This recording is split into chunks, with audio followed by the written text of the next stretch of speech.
ಎಲ್ಲರಿಗೂ ನಮಸ್ಕಾರ. ಮೇಷರಾಶಿಯವರೇ, ಮುಂಬರುವ ಜುಲೈ 23, 24, 25 ಈ ಅದೃಷ್ಟವಂತ 3 ದಿನಗಳಂದು ನಿಮ್ಮ ಜೀವನದಲ್ಲಿ ಭಾರಿ ದೊಡ್ಡ ಬದಲಾವಣೆ ಆಗಲಿದೆ ಅಂತ ಹೇಳಿ ಜ್ಯೋತಿಷ್ಯ ಶಾಸ್ತ್ರದಲ್ಲಿ ಉಲ್ಲೇಖಿಸಲಾಗಿದೆ. ಹಾಗಿದ್ರೆ ಬನ್ನಿ, ಏನೆಲ್ಲ ಬದಲಾವಣೆಗಳಾಗಲಿದೆ, ನೀವು ಪಾಲಿಸಬೇಕಾಗಿರ್ತಕ್ಕಂತಹ ನಿಯಮಗಳೇನು ಮೇಷರಾಶಿಯವರೇ, ಇದರ ಬಗ್ಗೆ ಸಂಪೂರ್ಣವಾಗಿ ನಾನು ನಿಮಗೆ ಇದೇ ಒಂದು ವಿಡಿಯೋದಲ್ಲಿ ಮಾಹಿತಿಯನ್ನಾದರೂ ತಿಳಿಸ್ಕೊಡ್ತಿದ್ದೀನಿ. ವಿಡಿಯೋವನ್ನು ಸ್ಟಾರ್ಟ್ ಮಾಡ್ತೀನಿ. ಅದಕ್ಕಿಂತ ಮೊದಲು ನೀವಿನ್ನೂ ನಮ್ಮ ಚಾನಲ್ಗೆ ಸಬ್ಸ್ಕ್ರೈಬ್ ಮಾಡದೇ ಇದ್ರೆ ಈ ಕೂಡಲೇ ಚಾನಲ್ಗೆ ಸಬ್ಸ್ಕ್ರೈಬ್ ಮಾಡ್ಕೊಳ್ಳಿ ಮತ್ತು ಲೈಕ್ ಮಾಡಿ. ಬನ್ನಿ, ಈಗ ನಾವು ಮಾಹಿತಿಯನ್ನಾದರೂ ತಿಳ್ಕೊತಾ ಹೋಗೋಣ. ಹೌದು ಮೇಷರಾಶಿಯವರೇ, ಇಷ್ಟು ದಿನ ಯಾರಾದರೂ ನಿಮ್ಮ ಬಳಿಗೆ ಬಂದು ಸಹಾಯವನ್ನು ಕೇಳಿದ್ರೆ ನೀವು ಹಿಂದೆ ಮುಂದೆ ಯೋಚನೆ ಮಾಡಿದ್ರೆ ಅವ್ರಿಗೆ ಸಹಾಯವನ್ನು ಮಾಡಿದ್ರ? ಹೌದು, ಯಾರಾದರೂ ಪರವಾಗಿಲ್ಲ, ನಿಮ್ಮ ಬಳಿಗೆ ಬಂದು ನಿಮ್ಮನ್ನು ಎರಡು ಹೊಗಳಿ ಮಾತನಾಡಿ ನೀವಿಲ್ಲದೆ ನಮ್ಮ ಸರ್ವಸ್ವನೇ ಇಲ್ಲ, ನಮ್ಮ ಜೀವನವೇ ಇಲ್ಲ ಎಂಬಂತೆ ಹೊಗಳಿದ್ರೆ ಸಾಕಾಗತ್ತೆ. ನೀವು ನಿಮ್ಮ ಬಳಿ ಇರ್ತಕ್ಕಂತಹ ಎಲ್ಲ ರೀತಿ ಸರ್ವಸ್ವವನ್ನು ಅವ್ರಿಗೆ ನೀಡಿಬಿಡ್ತಾ ಇದ್ರಿ, ಹೌದಲ್ವೇ? ಹಣದ ಸಹಾಯ ಬೇಕಿದ್ರೆ ನಿಮ್ಮ ಬಳಿ ಹಣ ಇದ್ದರೆ ಹಣವನ್ನು ಸಹ ನೀಡ್ತಿದ್ರಿ. ಆ ಸಮಯದಲ್ಲಿ ನಿಮ್ಮ ಬಳಿ ಹಣ ಇಲ್ಲ ಅಂತಂದ್ರೆ ಬೇರೆಯವರ ಬಳಿ ಹಣವನ್ನು ತಂದು ಅವ್ರಿಗೆ ನೀಡ್ತಕ್ಕಂತಹ ಸ್ವಭಾವ ನಿಮ್ಮದಾಗಿತ್ತು ಅಲ್ಲವೇ? ಆದರೆ ಈಗ ನೀವು ಯಾರಿಗೆ ಸಹಾಯವನ್ನು ಮಾಡಿದ್ರು ಅವರು ಆ ಒಂದು ಹಣದಿಂದ ಹೆಚ್ಚಿನ ಲಾಭವನ್ನು ಗಳಿಸಿ ರೂಪಾಯಿಗೆ ರೂಪಾಯಿಯನ್ನು ಸಂಪಾದಿಸಿ ಅವರು ಈಗ ಆಕಾಶದೆತ್ತರಕ್ಕೆ ಬೆಳೆದಿದ್ದಾರೆ. ಆದರೆ ಈಗ ಅವರು ನಿಮ್ಮನ್ನು ದೂರ ಇಟ್ಟಿದ್ದಾರೆ. ಈ ವಿಚಾರಗಳನ್ನೆಲ್ಲ ನೀವು ನೆನಪು ಮಾಡ್ಕೊಳ್ತಾ ದುಃಖಿತರಾಗಿದ್ದೀರಿ. ಹೌದು, ಶತ್ರುಗಳು ಸಹ ಬೇರೆ ಬೇರೆ ವೇಷಗಳಲ್ಲಿ ಬಂದು ನಿಮ್ಮ ಬಳಿ ಹಣವನ್ನು ತಗೊಂಡಿದ್ದಾರೆ. ಹಾಗಾಗಿ ಮುಂದಿನ ದಿನಗಳಲ್ಲಿ ನೀವು ಯಾರಿಗಾದ್ರೂ ಹಣದ ಸಹಾಯವನ್ನು ಮಾಡ್ತಿದ್ರ ಅಂತಂದರೆ ಸರಿಯಾಗಿ ಯೋಚನೆಯನ್ನು ಮಾಡಿ ನೀವು ಈ ಸಮಯದಲ್ಲಿ ಒಂದು ನಿರ್ಧಾರವನ್ನು ತಗೊಳ್ಳೋದು ಇಲ್ಲಿ ಬಹುಮುಖ್ಯ ಆಗಿರುತ್ತೆ ಹಣಕಾಸಿನ ವಿಚಾರದಲ್ಲಿ. ಹೌದು ಮೇಷರಾಶಿಯವರೇ, ಸ್ವಲ್ಪ ಎಚ್ಚರಿಕೆಯಿಂದ ಇರಿ. ಹಣಕಾಸಿನ ವಿಚಾರದಲ್ಲಿ ಅನಗತ್ಯ ಖರ್ಚುಗಳನ್ನು ನಿಲ್ಲಿಸಿ ನಿಮ್ಮ ಭವಿಷ್ಯಕ್ಕಾಗಿ ಹಣವನ್ನು ಇಲ್ಲಿ ಹೂಡಿಕೆ ಮಾಡ್ತಕ್ಕಂಥದ್ದು ಬಹುಮುಖ್ಯ ಆಗಿರುತ್ತೆ. ಹೌದು, ಈ ಸಮಯದಲ್ಲಿ ನಿಮ್ಮ ಜೀವನದಲ್ಲಿ ಧನಲಾಭ ಪ್ರಾಪ್ತಿಯಾಗುವುದರ ಮೂಲಕ ಎಂ ಮತ್ತು ಸಿ ಎಂಬುವ ಅಕ್ಷರದಿಂದ ಅದನ್ನು ನಾನು ನಿಮಗೆ ಮುಂದೆ ತಿಳಿಸ್ಕೊಡ್ತೀನಿ. ಹೌದು, ಈ ಸಮಯದಲ್ಲಿ ಶತ್ರುಗಳ ಮುಖವಾಡನ್ನು ಸಹ ಬಯಲಾಗ್ತಕ್ಕಂಥದ್ದು. ಹೌದು, ಇಷ್ಟು ದಿನ ನಿಮ್ಮ ಜೊತೆಗೇ ಇದ್ಕೊಂಡು ನಿಮ್ಮ ಸೋಲಿಗಾಗಿ ಕಾಯ್ತಾ ಇರ್ತಕ್ಕಂಥವ್ರು, ನಿಮ್ಮ ದಾರಿ ತಪ್ಪಿಸಲು ಕಾಯ್ತಾ ಇರ್ತಕ್ಕಂಥ ಶತ್ರುಗಳ ಮುಖವಾಡ ಆದರೆ ಈ ಸಮಯದಲ್ಲಿ ಬಯಲಾಗ್ತಕ್ಕಂಥದ್ದು ಮೇಷರಾಶಿಯವರೇ. ಹಾಗಾಗಿ ಸ್ವಲ್ಪ ಎಚ್ಚರಿಕೆಯಿಂದ ಇರಿ. ಆದಷ್ಟು ಶತ್ರುಗಳನ್ನು ನಿಮ್ಮ ಜೀವನದಿಂದ ದೂರ ಇಡೋದೇ ಉತ್ತಮ ಆಗಿರುತ್ತೆ. ಹೌದು, ನೀವು ಮನಃಶಾಂತಿಯಿಂದ ನೀವು ಜೀವನವನ್ನು ನಡೆಸೋದಕ್ಕೆ ಇದು ಸಾಧ್ಯ ಆಗುತ್ತೆ. ಹಾಗಾಗಿ ಶತ್ರುಗಳು ಅದು ನಿಮ್ಮ ಸ್ನೇಹಿತರಲ್ಲೇ ಇರ್ಬೋದು, ನಿಮ್ಮ ಕುಟುಂಬಸ್ಥರಲ್ಲೇ ಇರ್ಬೋದು, ಅಥವಾ ನಿಮ್ಮ ಸಹೋದ್ಯೋಗಿಗಳಲ್ಲೂ ಸಹ ಇರಬಹುದಾಗಿರುತ್ತೆ. ಹಾಗಾಗಿ ನಿಮ್ಮ ಸೂಕ್ಷ್ಮ ದೃಷ್ಟಿಯಿಂದ ಅವರನ್ನು ಗುರುತಿಸಿ ಆದಷ್ಟು ಅವರನ್ನು ದೂರ ಇಡಿ. ಶತ್ರುಗಳ ಮುಖವಾಡ ಈ ಸಮಯದಲ್ಲಿ ಬಯಲಾಗ್ತಕ್ಕಂಥದ್ದು. ಯಾರು ನಿಮ್ಮ ಶತ್ರುಗಳು ಎಂಬುವ ಕಟು ಸತ್ಯ ಆದರೆ ನಿಮಗೆ ಈ ಸಮಯದಲ್ಲಿ ನಿಮ್ಮ ಕಣ್ಣ ಮುಂದೆ ಬರ್ತಕ್ಕಂಥದ್ದು. ಅದನ್ನು ನೀವು ನೋಡಿ ಆಶ್ಚರ್ಯಚಕಿತರಾಗ್ತೀರಾ. ಹೌದು, ಹಾಗಾಗಿ ಈ ಸಮಯದಲ್ಲಿ ನಿಮಗೆ ಅದೃಷ್ಟನೇ ಪ್ರಾಪ್ತಿಯಾಗ್ತಕ್ಕಂಥದ್ದು. ಹೌದು, ಹೆಜ್ಜೆ ಹೆಜ್ಜೆಗೂ ನೀವು ಯಶಸ್ಸನ್ನು ಈ ಸಮಯದಲ್ಲಿ ಕಾಣಬಹುದಾಗಿರುತ್ತೆ. ಮೇಷರಾಶಿಯವರೇ, ನಿಮ್ಮ ಅತಿ ದೊಡ್ಡ ದೌರ್ಬಲ್ಯ ಏನು ಅಂತಂದರೆ ಗಾಂಭೀರ್ಯದಿಂದ ನಾಯಕತ್ವ ಗುಣವನ್ನು ಹೊಂದಿದ್ದೀರಾ ನೀವು. ಆದರೆ ನಿಮ್ಮನ್ನು ಯಾರಾದರೂ ಎರಡು ಮಾತನ್ನು ಹೊಗಳಿ ನಿಮ್ಮ ಬಳಿಗೆ ಹಣವನ್ನು ಕೇಳೋದಕ್ಕೆ ಅಥವಾ ಸಹಾಯಕ್ಕಾಗಿ ಬಂದರೆ ನೀವು ಕಣ್ಣು ಮುಚ್ಚಿ ಅವರನ್ನು ನಂಬಿಡ್ತೀರಾ. ಹಾಗಾಗಿ ಮುಂಬರುವ ಜೀವನದಲ್ಲಿ ಮುಂಬರುವ ಈ ಅದೃಷ್ಟವಂತ 3 ದಿನಗಳಲ್ಲೂ ಸಹ ನೀವು ಯಾರನ್ನಾದರೂ ನಂಬ್ತಿದ್ದೀರಾ ಅಂತಂದರೆ ಸೂಕ್ಷ್ಮ ದೃಷ್ಟಿಯಿಂದ ಅವರ ಸ್ವಾರ್ಥ ಬುದ್ಧಿಯನ್ನು ನೀವು ಗಮನಿಸಬೇಕಾಗಿರುತ್ತೆ. ಹೌದು, ಅವರು ನಿಮ್ಮ ಜೊತೆ ಏನಕ್ಕಿದ್ದಾರೆ, ಅವರ ಸ್ವಾರ್ಥದ ಬುದ್ಧಿ ಏನಿದೆ, ಅವರಿಗೆ ಏನು ಅಗತ್ಯ ಇದೆ, ಈ ಎಲ್ಲ ವಿಚಾರಗಳನ್ನು ನೀವು ಸರಿಯಾಗಿ ಅರ್ಥ ಮಾಡಿಕೊಂಡು ಅವರಿಗೆ ನಂಬತಕ್ಕಂಥದ್ದು ಅಥವಾ ಅವರಿಗೆ ಯಾವುದೇ ಒಂದು ಹೊಸ ಜವಾಬ್ದಾರಿಯನ್ನು ನೀಡ್ತಕ್ಕಂಥದ್ದು, ಅವರನ್ನು ಸಂಪೂರ್ಣವಾಗಿ ನಂಬತಕ್ಕಂತಹ ಒಂದು ಪ್ರಕ್ರಿಯೆಯನ್ನು ನೀವು ಈ ಸಮಯದಲ್ಲಿ ಮಾಡಬಹುದಾಗಿರುತ್ತೆ. ಹಾಗಾಗಿ ಸೂಕ್ಷ್ಮ ದೃಷ್ಟಿಯಿಂದ ಗಮನಿಸ್ತಕ್ಕಂಥದ್ದು ಇಲ್ಲಿ ಉತ್ತಮ ಆಗಿರುತ್ತೆ ಮೇಷರಾಶಿಯವರ ಈ ಸಮಯದಲ್ಲಿ. ಹೌದು, ಇಷ್ಟು ದಿನ ನಿಮ್ಮ ಜೀವನದಲ್ಲಿ ಪ್ರತಿದಿನ ಒಂದೊಂದು ಸಂಕಷ್ಟ ಆದರೆ ಇರ್ತಾ ಇತ್ತು. ಹೌದು, ಎದ್ದ ನಂತರ ಬೆಳಗ್ಗೆ ಆದ ನಂತರನೇ ಒಂದೊಂದು ಸಂಕಷ್ಟಗಳಾದ ಕಣ್ಣ ಮುಂದೆ ಬರ್ತಿತ್ತು.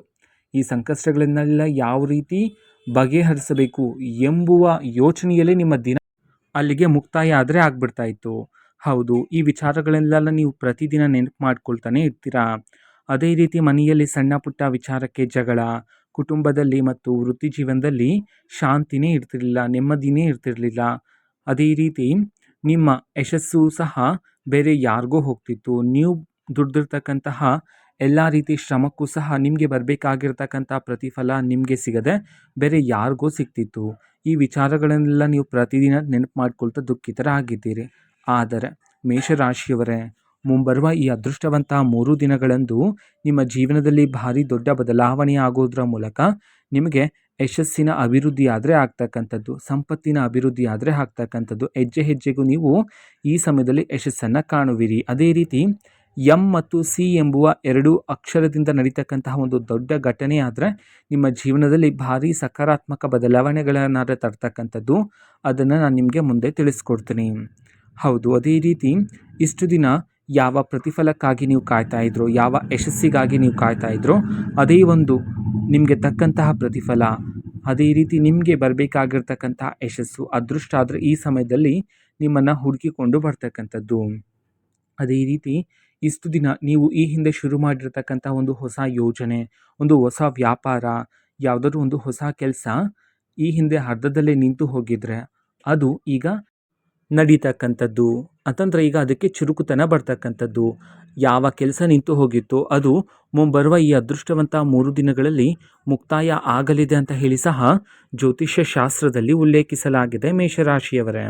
ಹೌದು, ಇಲ್ಲಿ ಒಂದು ಬಹುಮುಖ್ಯವಾಗಿರ್ತಕ್ಕಂಥ ಮಾಹಿತಿ ಇದೆ.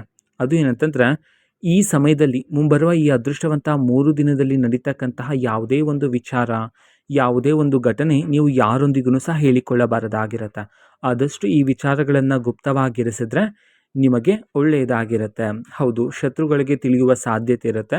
ಹಾಗಾಗಿ ಮುಂಬರುವ ಈ ಅದೃಷ್ಟವಂತ 3 ದಿನಗಳಂದು ನಡೀತಕ್ಕಂತಹ ಪ್ರತಿಯೊಂದು ಸಣ್ಣ ಪುಟ್ಟ ವಿಚಾರ, ನಿಮ್ಮ ಜೀವನದಲ್ಲಿ ನಡೀತಕ್ಕಂತಹ ಸಣ್ಣ ಬದಲಾವಣೆಯನ್ನು ಸಹ ನೀವು ಯಾರೊಂದಿಗೂ ಸಹ ಹೇಳಿಕೊಳ್ಳಬೇಡಿ.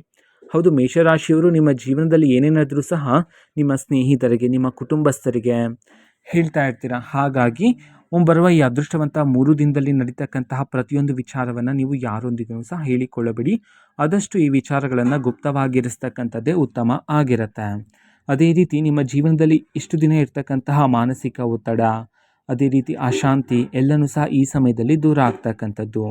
ಹೌದು, ಅದೇ ರೀತಿ ನಿಮಗೆ ಈ ಸಮಯದಲ್ಲಿ ಧನಲಾಭ ಆದರೆ ಪ್ರಾಪ್ತಿಯಾಗತ್ತೆ ನಿಮ್ಮ ಜೀವನದಲ್ಲಿ ಮೇಷರಾಶಿಯವರೇ. ನಿಮಗೆ ಹಣ ಬಂದಿರುವ ಕಾರಣದಿಂದಾಗಿ ಶತ್ರುಗಳು ನಿಮ್ಮ ಬಳಿ ಹಣವನ್ನು ಕೇಳಿಕೊಂಡು ಬರುವ ಸಾಧ್ಯತೆಯೂ ಸಹ ಹೆಚ್ಚಿರುತ್ತೆ. ಹೌದು, ಬೇರೆ ಬೇರೆ ವೇಷದಲ್ಲಿ ಹಣವನ್ನು ಕೇಳಿಕೊಂಡು ಬರ್ತಾರೆ. ಅದೇ ರೀತಿ ನಿಮ್ಮನ್ನು 2 ಮಾತನ್ನು ಹೊಗಳ್ತಾರೆ. ಹಾಗಾಗಿ ನೀವು ಮರುಳಾಗಬಾರದಾಗಿರುತ್ತೆ. ಅವರಿಗೆ ನಿಜವಾಗ್ಲೂ ಹಣದ ಅವಶ್ಯಕತೆ ಇದೆಯೋ ಇಲ್ವೋ ಎಂಬುವ ಕಟುಸತ್ಯವನ್ನು ನೀವು ಮೊದಲಿಗೆ ತಿಳ್ಕೊಳ್ಳಿ. ಅದೇ ರೀತಿ ಸೂಕ್ಷ್ಮ ದೃಷ್ಟಿಯಿಂದ ಅವರ ಹಿಂದಿನ ಸ್ವಾರ್ಥ ಬುದ್ಧಿಯನ್ನು ಸಹ ನೀವು ಇಲ್ಲಿ ಅರ್ಥ ಮಾಡಿಕೊಳ್ಳಬೇಕಾಗಿರುತ್ತೆ. ಹಣದ ವಿಚಾರದಲ್ಲಿ ಆಗಲೇ ಹೇಳಿರೋ ರೀತಿ ಒಂದಲ್ಲ ಎರಡಲ್ಲ 100 ಬಾರಿ ಯೋಚನೆಯನ್ನು ಮಾಡಿ ನೀವು ಇಲ್ಲಿ ಒಂದು ನಿರ್ಧಾರವನ್ನು ತಗೊಳ್ಳಿ. ಈ ಸಮಯದಲ್ಲಿ ಮುಖ್ಯ ಆಗಿರುತ್ತೆ. ಹಾಗಾಗಿ ಹಣಕಾಸಿನ ವಿಚಾರದಲ್ಲಿ ಈ ಸಮಯದಲ್ಲಿ ಸ್ವಲ್ಪ ಜಾಗ್ರತೆಯನ್ನು ವಹಿಸ್ತಕ್ಕಂಥದ್ದು ಇಲ್ಲಿ ಸಹ ಮುಖ್ಯ ಆಗಿರುತ್ತೆ. ಅದೇ ರೀತಿ ಮೇಷರಾಶಿಯವರೇ, ನಿಮ್ಮ ಜೀವನದಲ್ಲಿ ಒಂದು ದೊಡ್ಡ ಘಟನೆ ಸಂಭವಿಸಲಿದೆ ಅಂತ ಹೇಳಿದೆ. ಅದು ಏನಂತಂದರೆ ಎಂ ಮತ್ತು ಸಿ ಎಂಬುವ ಅಕ್ಷರದಿಂದ ನಡೀತಕ್ಕಂತಹ ಒಂದು ಘಟನೆ ಆಗಿರುತ್ತೆ. ಹೌದು, ಎಂ ಮತ್ತು ಸಿ ಎಂಬುವ ಅದು ಒಬ್ಬ ವ್ಯಕ್ತಿಯ ಹೆಸರು, ಒಂದು ಜಾಗದ ಹೆಸರು ಸಹ ಆಗಿರಬಹುದು, ಅಥವಾ ಒಂದು ಘಟನೆಯ ಹೆಸರು ಸಹ ಆಗಿರಬಹುದು. ಒಟ್ಟಾರೆ ಎಂ ಮತ್ತು ಸಿ ಎಂಬುವ ಅಕ್ಷರದಿಂದ ನಡೀತಕ್ಕಂತಹ ಒಂದು ದೊಡ್ಡ ಘಟನೆಯ ಮೂಲಕ ನಿಮ್ಮ ಜೀವನದಲ್ಲಿ ಭಾರಿ ದೊಡ್ಡ ಬದಲಾವಣೆ ಆದರೆ ಆಗ್ತಕ್ಕಂಥದ್ದು. ಅದೇ ರೀತಿ ಇಲ್ಲೂ ಸಹ ನೀವು ಎಂ ಮತ್ತು ಸಿ ಎಂಬುವ ಅಕ್ಷರದಿಂದ ನಡೀತಕ್ಕಂತಹ ಒಂದು ದೊಡ್ಡ ಘಟನೆಯ ಮೂಲಕ ನೀವು ಯಾರಿಗೂ ಸಹ ಈ ಒಂದು ವಿಚಾರಗಳನ್ನು ಸಹ ಹೇಳಬಾರದಾಗಿರುತ್ತೆ. ಈ ವಿಚಾರಗಳನ್ನು ಸಹ ನೀವು ಆದಷ್ಟು ಗುಪ್ತವಾಗಿರಿಸಬೇಕಾಗಿರುತ್ತೆ ಈ ಸಮಯದಲ್ಲಿ. ಅದೇ ರೀತಿ ಶತ್ರುಗಳನ್ನು ಆದಷ್ಟು ದೂರ ಇಡಿ. ಎಂ ಮತ್ತು ಸಿ ಎಂಬುವ ಅಕ್ಷರದಿಂದ ನಡೀತಕ್ಕಂಥ ಘಟನೆಯ ಮೂಲಕ ನಿಮ್ಮ ಜೀವನದಲ್ಲಿ ಧನಲಾಭ ಪ್ರಾಪ್ತಿಯಾಗೋದ್ರ ಮೂಲಕ ನಿಮಗೆ ಗೌರವ ಆದರೆ ಪ್ರಾಪ್ತಿಯಾಗ್ತಕ್ಕಂಥದ್ದು. ಅದೇ ರೀತಿ ನಿಮ್ಮ ಮನೆಯಲ್ಲಿ ಹಲವಾರು ವರ್ಷಗಳಿಂದ ಶುಭ ಕಾರ್ಯ ನಡೀತಿಲ್ಲ ಅಂತಂದರೆ ಈ ಸಮಯದಲ್ಲಿ ಶುಭ ಕಾರ್ಯವನ್ನು ಮಾಡ್ತಕ್ಕಂತಹ ಯೋಗ ಆದರೆ ಇರ್ತಕ್ಕಂಥದ್ದು. ಅದೇ ರೀತಿ ಆಸ್ತಿ ಮತ್ತು ವಾಹನ ಖರೀದಿ ಮಾಡ್ತಕ್ಕಂಥ ಯೋಗನೂ ಸಹ ಇರ್ತಕ್ಕಂಥದ್ದು.